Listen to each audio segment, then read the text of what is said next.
All right, guys, let's come clean. We men, we compare ourselves to other guys as much or more than women do. Okay, let's just get the ego aside. Like, oh, no. Yes, we do. We just do it in different ways, right? And can you blame us? Like, the stakes are high. We have a lot of things we have to provide for ourselves, most likely a family, kids. There is so much pressure to being a guy in this day and age. I've shared in a previous video about my midlife crisis and what that meant to me, trying to live up to my own standards and the expectations of society and culture and people that are depending on you and have expectations of you. We live in a society that absolutely breeds self-comparison.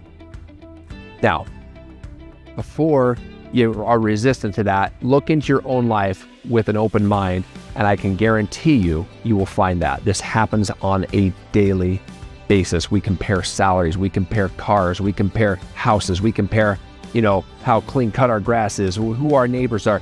Society has given us a very clean, knit tight way of how we should, keyword should be, right? And when we don't fit in that, we start to feel like, oh man, I'm just not cutting it, or I need to do this or make more or do what Joe's doing over here, right? We do try to keep up with the Joneses. Part of this is admitting to ourselves that we do it. Okay, that's the hardest part, because the male ego sucks. The male ego is like, no, not me. Nope.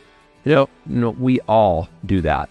This is interwoven into the fabric of our society. Now, the question that I have for you is this. What's the point? What does this do us any good to compare ourselves with other people? Does this help our career? Does this help us grow spiritually as a person? Does this help our health and fitness? Does this help us? Maybe it does, because we're trying to keep up. That maybe there's ways and means that it could have kind of a toxic shadow side to it. I get that. But from the big picture, is it really serving us? Does this make us have a lighter, more joyful, happy, rich, and fulfilling life? If you're honest with yourself, I think the answer is an inevitable no. Some of the downstream consequences to this is, what is it? We work harder, we work longer, we say yes when we should be saying no. We equate our success with dollar signs or zeros in a bank, and if we don't have that, our self-esteem starts to come down on this ladder. If we're not as in shape as somebody else, if we're, the list goes on and on and on. So getting caught in this bubble that not a lot of people are talking about, by the way, as men, we live in a society where we're taking care of other people. We hear about all sorts of cultural issues, and we don't really think of this as a problem.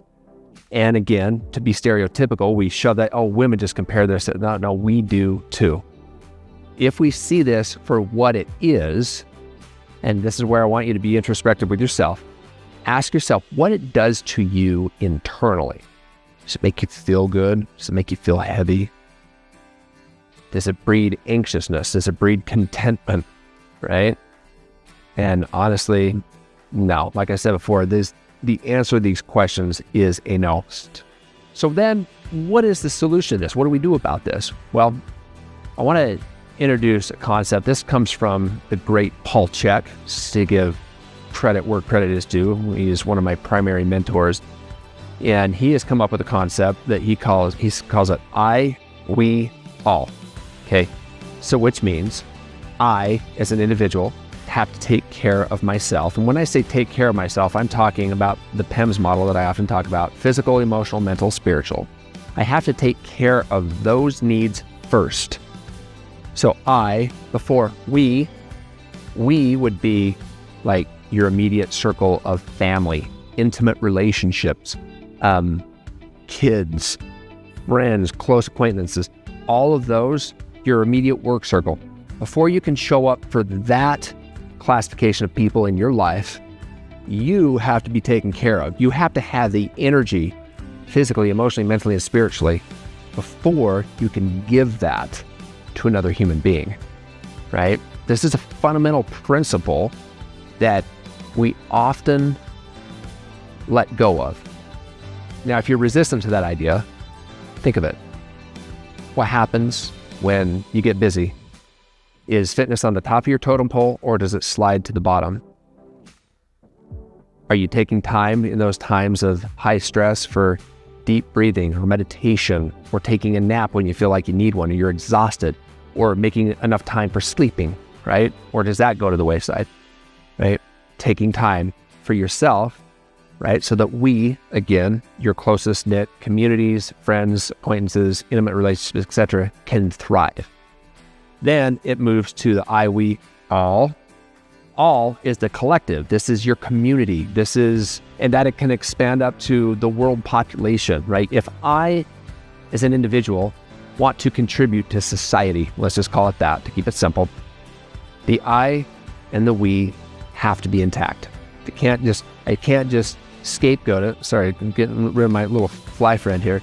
I can't just scapegoat it and not scapegoat, but leapfrog over it, okay? So ask yourself, where are you as far as self-comparison? Where are you? And this is where you have to be so brutally honest with yourself. Are you being sucked into the game of comparing yourself? Are you being sucked into the trap that leads to less self-care, less I, we, all? So you're like, maybe it's we, all, I, right? You've got the syntax completely out. Once you're honest with yourself there, that's the hardest part. Then you got to say, okay, well, I feel weird about putting myself first.